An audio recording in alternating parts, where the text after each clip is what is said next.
Another downtown. A lot of nice things are happening here that we're going to talk about in a few slides. We have a great mix of uses. Again, we're talking about mix of businesses, trying to get different kind of businesses into the township, into downtown. We've got retail or some kind of office on the first floor, residential on the second floor, really the second and third floor. Notice how close these buildings are to the street. You've got street side, or you've got building, sidewalk, street, and it pretty much goes the entire length. Some differences in variation, but generally that front setback really sets the tone for what's going on. And this is very much like what you see in parts of downtown. I mean, these buildings are, as Marlena mentioned, I mean, they're past the right of way, they're in the right of way. So we have to find a way to not only accommodate this, but promote this, to get new people who are coming to the township, either through vacant land or maybe tearing something down, to create something like this. When Whitmore Lake was built, and when the city of Plymouth downtown was built, Birmingham was built, Royal Oak was built, Ann Arbor was built, and Traverse City, and Saugatuck, and Harbor Springs, and you name the town that everyone, all those towns that you like to go to, I'm guessing there was no zone, because all of those businesses have zero lot lines. They almost go right to the front of the property line. They almost go right to the side property lines, and maybe all the way to the back property line, maybe with some variation. The way zoning is set up today, and the way zoning is set up in Whitmore Lake, is you could not develop a Traverse City, a Harbor Springs, a Birmingham, a Royal Oak, an Ann Arbor, Plymouth. It doesn't work under our zoning. If you met current zoning standards anywhere in Northfield Township, including the downtown, you are required extensive front yard setback, extensive side yard setbacks, parking requirements. You can't get to this. There's got to be a different way. And so that's hopefully where we're going to get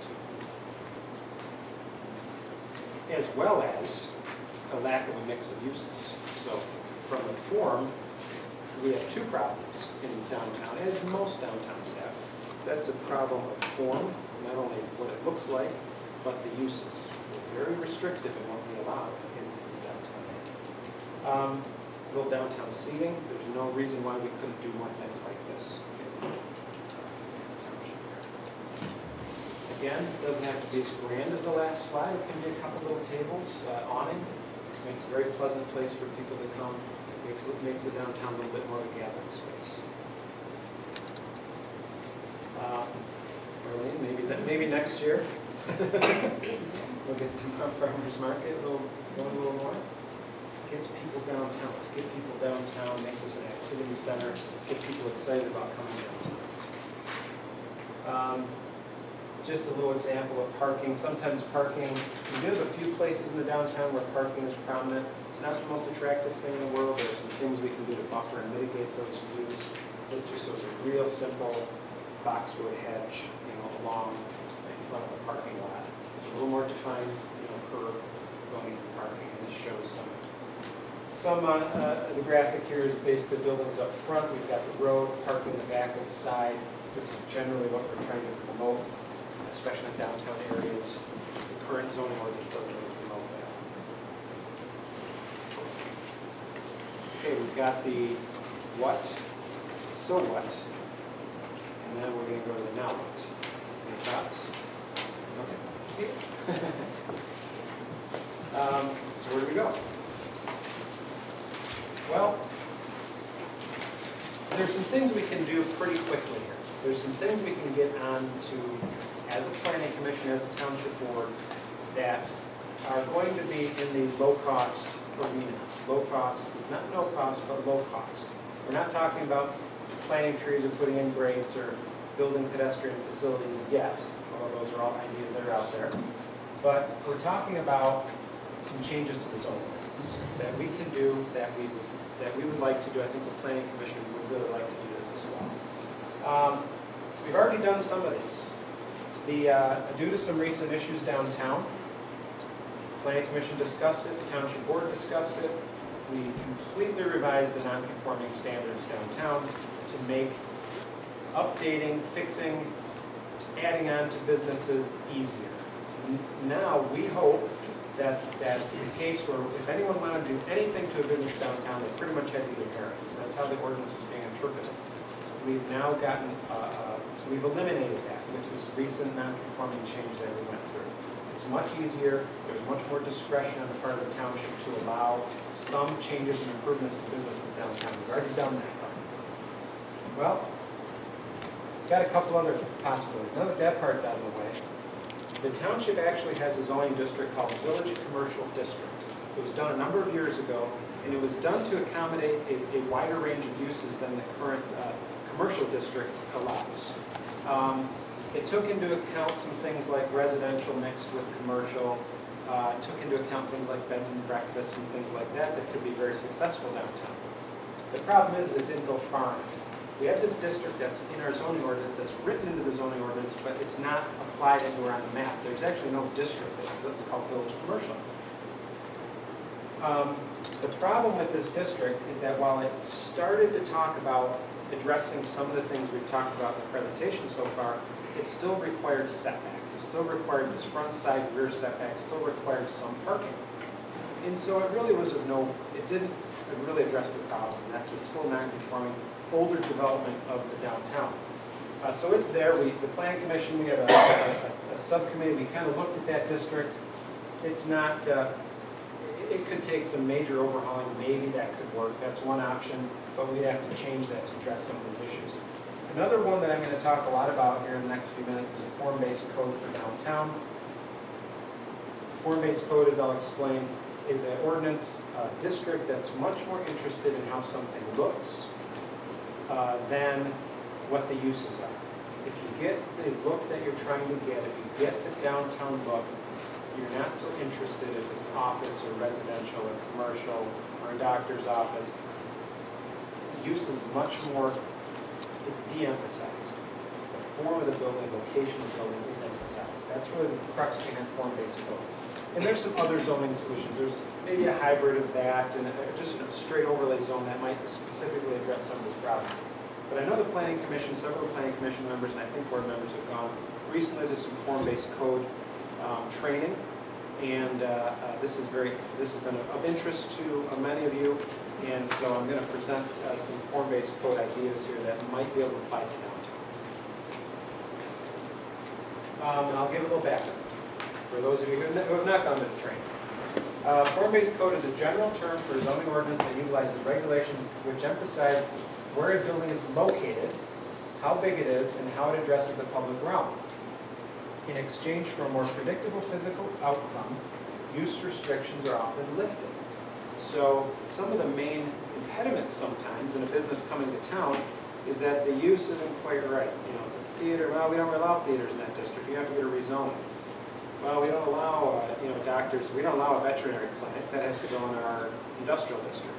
Well, if we can all agree, if you guys can agree, both Planning Commission and Township Board, that we're more interested in the form of the downtown, encouraging the things that are good about downtown than maybe the exact uses, then maybe a form-based code is what we should try to pursue.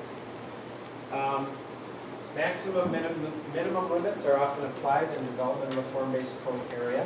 That is a maximum front yard setback rather than a minimum front yard setback. Again, trying to get buildings closer to the road instead of saying you got to be 30 feet back.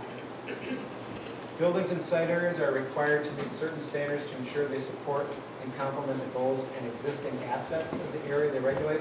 One of the big keys here is the existing assets. You want to, if we go forward with this form-based code, what we do is we go out with probably members of the Planning Commission, probably part of our team, and we actually look at all the businesses downtown or the place you're trying to employ the form-based code. We try to pick out those features that are what we really want to promote. What is it about downtown that we like?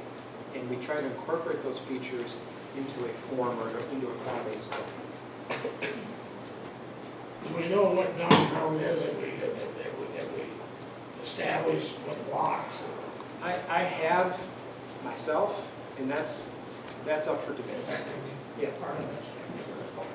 But that's up for debate, and we can certainly move those boundaries to however that makes you guys comfortable. I have a slide up here that we're going to be able to start talking about, okay, what boundaries are we talking about here?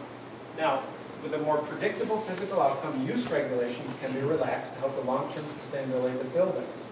In other words, the use doesn't matter as much if the building and site are designed to address the goals within the public realm. Form-based codes often regulate, they have build-to lines, they do have some parking requirements, but they're either minimal or they certainly could be a no parking requirement. There are some site design elements, there are some bulk and density elements, and some access management and pedestrian elements for vehicles. These are pretty much typical things out of a form-based code. They don't all have to be in a form-based code, but these are things that we've done in other ordinances that our office has done. Form-based codes are a unique tool for existing areas, which is what we're talking about here. It can help us preserve the best parts of the community by making those best parts the one that would be permitted by right. Potentially intrusive building forms, parking in the front, can be permitted only through special use or be prohibited altogether.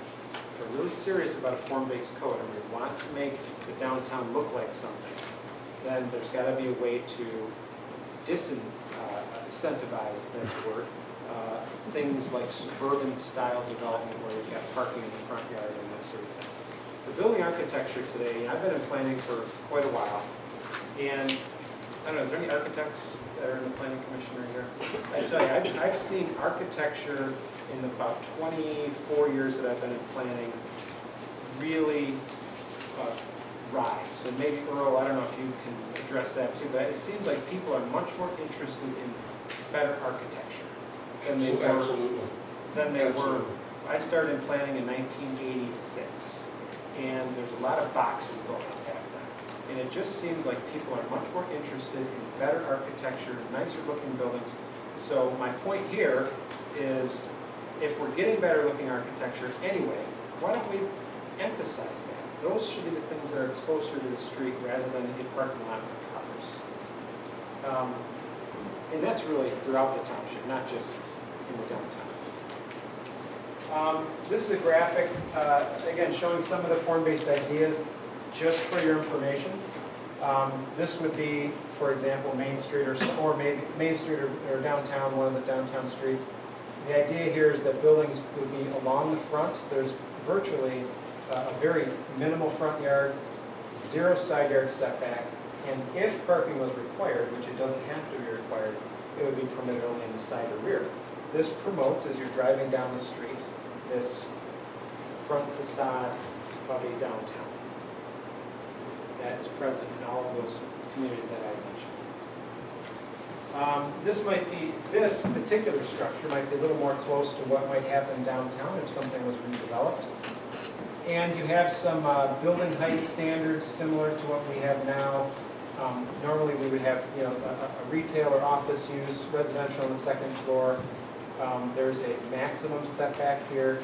Again, you'll notice no side setbacks. A building could actually be built right up against that as we go down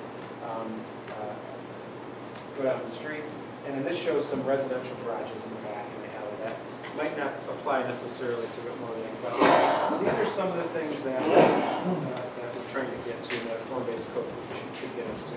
And this just shows, okay, we have to recognize that there are some cases where even in a form-based code, there's going to be some uses that are compatible. Single family next to commercial, next to industrial office. And in those cases, of course, as we always do, some kind of landscape buffer will be required. So,